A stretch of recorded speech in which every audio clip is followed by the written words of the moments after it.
ہم پاکستان کی پذیرائی دیکھ رہے ہیں، اسی کے مقابلے میں بھارت ہمیں برے طریقے سے ایکسپوزڈ نظر آتا ہے اور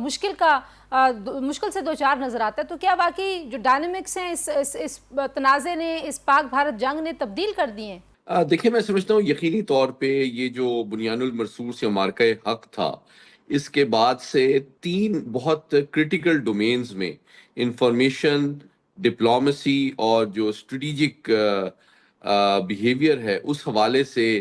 بھارت کے حوالے سے جو عالمی رائے عامہ اور سوچ ہے، اس میں کافی نمایاں تبدیلی آئی ہے. اور میں اس کو ایک خوشائن تبدیلی اس لیے سمجھتا ہوں کہ یہ تبدیلی جو ہے، یہ عالمی برادری کی زیادہ بہتر انداز میں بھارت کی سوچ، طرز عمل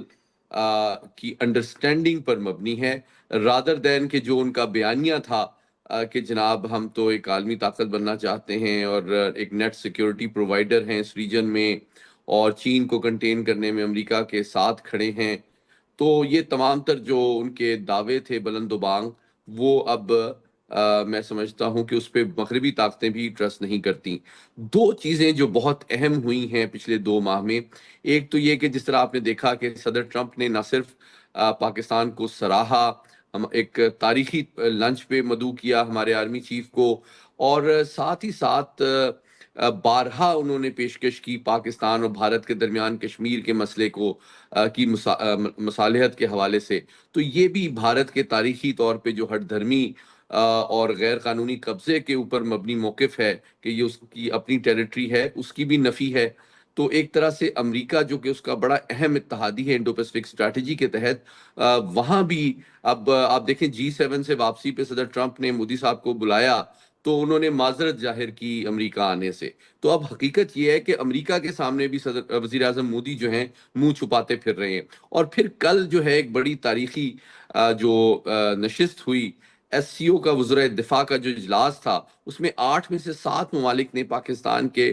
موقف کے حوالے سے اس کی تائید کی، چاہے وہ مسئلہ کشمیر ہو، چاہے وہ دہشت گردی کے حوالے سے پاکستان کا موقف ہو. اور بھارت جو ہے، اس سے یوں لگتا ہے کہ مغربی دنیا اور مشرقی جو طاقتیں ہیں ان کے سامنے یکساں طور پہ تنہا ہوتا نظر آ رہا ہے، اور سفارتی اور اس کا جو موقف اور بیانیہ ہے وہ بھی دنیا میں قبول نہیں کیا جا رہا. ایک طرف ہم دیکھ رہے ہیں کہ پاکستان کو سفارتی محاذوں پہ کامیابیاں مل رہی ہیں جس کے حوالے سے آپ نے بھی ذکر کیا. دوسری جانب جو بھارتی میڈیا ہے وہ ایک بار پھر پاکستان کے حوالے سے وہ جو بہت ساری فالس ایکوزیشن ہیں اس معاملے کو چھوڑ نہیں رہا، اور آج ایک بار پھر ان کے تمام جو لیڈنگ پیپرز ہیں وہاں پہ پاکستان کے بیلسٹک میزائل کو لے کے دوبارہ وہ رپورٹ کیا گیا ہے کہ کوئی بین البراعظمی بیلسٹک میزائل پاکستان بنا رہا ہے جس سے یو ایس اے کو ٹارگٹ کیا جا سکتا ہے. تو اس طرح کے نیریٹیوز پہ اور اس طرح کے پروپیگنڈے پہ کیا کہیں گے آپ؟ جی بالکل، میں بالکل بھی حیران نہیں ہوا، کیونکہ یہ ایک بالکل واضح ویل ٹائمڈ ایک ناکام کوشش ہے بھارت کی جانب سے کہ وہ دوبارہ سے مغربی دنیا جس کے ساتھ پاکستان کے، خصوصاً امریکہ کے ساتھ تعلقات میں اتنی خیر سگالی اور خوشگوار امپروومنٹ آ رہی ہے، اس میں وہ رخنہ اندازی کرے ایک جھوٹے پروپیگنڈے کے نتیجے میں. پہلی بات یہ ہے کہ جو صدر بائیڈن کے بھی آؤٹ گوئنگ ایڈمنسٹریشن کے دوران جو ان کے نائب نیشنل سیکورٹی ایڈوائزر تھے، انہوں نے اس قسم کی بات کی تھی جس کی بڑی سختی سے تردید میں نے بھی کی تھی، اور جو ٹیکنیکل میزل اور نیوکلیئر ایکسپرٹس ہیں انہوں نے حقائق کی بنیاد پہ اس کو مضحکہ خیز اور غیر سنجیدہ الزام قرار دیا تھا. اور اس کی 4 بنیادی وجوہات ہیں. پہلی بات یہ کہ اگر امریکہ کو پاکستان کے حوالے سے اتنی تشویش ہوتی تو وہ کیا آپ سمجھتے ہیں کہ ان کے صدر جو ہیں پاکستان کے آرمی چیف کو بلاتے لنچ کے اوپر اور ان کی تعریف کرتے،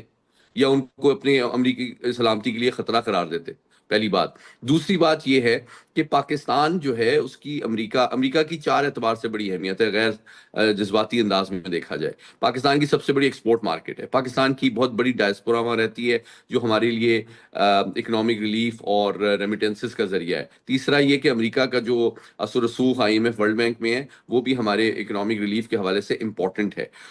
تو پاکستان کو کوئی انسینٹیو نہیں ہے کہ وہ اپنے معاشی مفادات کے اوپر ایک ایٹمی حملہ کرنے کے لیے میزائل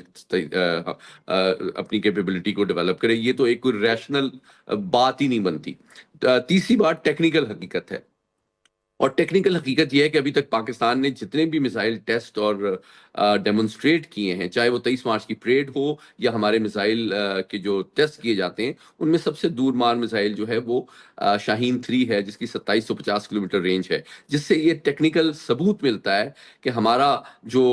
میزائل صلاحیت ہے اس کا واحد مقصد بھارت کی جارحیت کو روکنا اور اس کو ناکام بنانا ہے، اور بھارت کی تمام تر ٹیریٹری، چاہے وہ اس کی مین لینڈ ٹیریٹری ہو یا انڈمان نکوبار آئی لینڈ ہو، وہ ہماری مار سے محفوظ نہیں ہے۔ یہ کریڈیبل ڈیٹرنس کی ایک ریکوائرمنٹ ہے۔ اور چوتھی بات یہ ہے کہ پاکستان کسی آرمز ریس میں نہیں ہے۔ حقیقت سب سے بڑی یہ ہے کہ خود امریکہ، بھارت جو ہے وہ اس وقت ICBM بنا رہا ہے، ان کو ٹیسٹ کر چکا ہے، ڈیمونسٹریٹ کر چکا ہے، جس میں اگنی 5 بھی شامل ہے، اور سوریا جو ہے اس کی رینج 8 سے 10,000 کلومیٹر بتائی جاتی ہے، جس سے یہ ثابت ہوتا ہے کہ ان کے اہداف جو ہیں وہ صرف چین اور پاکستان تک محدود نہیں ہیں، بلکہ وہ امریکہ کو بھی مستقبل میں نشانہ بنانا چاہتا ہے۔ اور سب سے بڑی حقیقت جو امپورٹنٹ میں آپ کے ذریعے سے شیئر کرنا چاہتا ہوں وہ یہ ہے کہ بھارت کے پاس اس وقت بھی 2 ایسی ایٹمی آبدوزیں موجود ہیں جو کہ ایٹمی اسلحے سے لیس ہیں، اور یہ ایٹمی آبدوزیں پریکٹیکلی ان کی پورے سال سے زیادہ یہ انڈورنس ہوتی ہے۔ اگر وزیر اعظم مودی آج حکم دیں تو یہ دونوں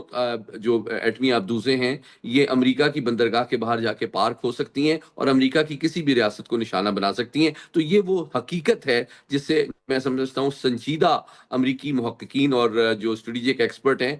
وہ پہلو تہی نہیں کر سکتے، بجائے کہ ایک فیک پروپیگنڈے کے اوپر وہ زیادہ سنجیدگی سے لیں، جو کہ بھارت اس وقت پاکستان اور امریکہ کے امپروو ہوتے تعلقات کو خراب کرنے کے لیے ناکام انداز میں کر رہا ہے۔ جی علی صاحب، کچھ ظاہر ہے وہ جو خطے کی صورتحال ہے، کچھ اس طرف بھی میں بات کرنا چاہتی ہوں، لیکن پہلے اگر آپ سے میں پوچھ لوں کہ جو DGISPR نے کہا کہ فوج کو سیاسی معاملات سے دور رکھیں، ہم جو ہیں وہ فوج دلچسپی نہیں رکھتی سیاسی جماعتوں سے بات چیت پہ، ہم اپنے پروفیشنل جو میٹرز ہیں ان کو دیکھ رہے ہیں، کیا ریفلیکٹ کرتا ہے یہ معاملہ آج کے سیاسی تناظر میں؟ لیکن جہاں تک مشرق وسطیٰ کی موجودہ صورتحال ہے، میں سمجھتا ہوں پاکستان کے بڑے قریبی اور تاریخی اور دیرینہ جو ہے رواسم رہے ہیں مشرق وسطیٰ کے تقریباً تمام اہم ممالک کے ساتھ اور پرامن ممالک کے ساتھ، اور پاکستان ان کو مینٹین کرنا چاہتا ہے۔ 3 اعتبار سے پاکستان کے لیے مشرق وسطیٰ بہت امپورٹنٹ ہے۔ ہماری انرجی سیکیورٹی کے لیے ہماری توانائی کی ضروریات، چاہے گیس اور تیل کی ہوں، وہ مکمل طور پہ مشرق وسطیٰ سے پوری ہوتی ہیں۔ دوسری بات، پاکستان کی بہت بڑی ڈائسپورا مڈل ایسٹ میں موجود ہے، جو کہ ہماری فورن ایکسچینج ریمیٹنسز کا ایک بہت بڑا ذریعہ اور ہماری اکنامک سپورٹ کی ایک طرح سے بیک بون ہے۔ تیسری بات یہ کہ ہمارے دفاعی تعلقات بھی ہیں، اور ہمارے خارجہ پالیسی میں یہ احتیاط بھی برتی گئی ہے کہ جو مشرق وسطیٰ کے اہم پرامن اور ذمہ دار ریاستیں ہیں ان کے ساتھ ہم 2 طرفہ سطح پہ قریبی تعلقات رکھیں، چاہے وہ عرب ممالک ہوں، چاہے ایران ہو، اور ہماری ہمیشہ سے کوشش رہی ہے کہ ان ممالک کے درمیان اگر کوئی کشیدگی ہوتی ہے تو اس کو امن کے قیام میں اپنا ایک لیڈنگ رول پلے کرے۔ اس کا ایک ثبوت ابھی جو OIC کا اجلاس ہے اس سے بھی ملتا ہے۔ پاکستان کی جو سفارت اس وقت as a naan permanent member of UN security council بھی جاری ہے، اس میں پاکستان نے ایک لیڈنگ رول پلے کیا ہے ڈی ایسکلیشن کی کوششوں کے حوالے سے، جس کو نہ صرف ایران کی مجلس نے، ایران کی سفارتی اور سیاسی قیادت نے بھی سراہا اور اپریشیٹ کیا ہے۔ تو میں سمجھتا ہوں کہ جو بھی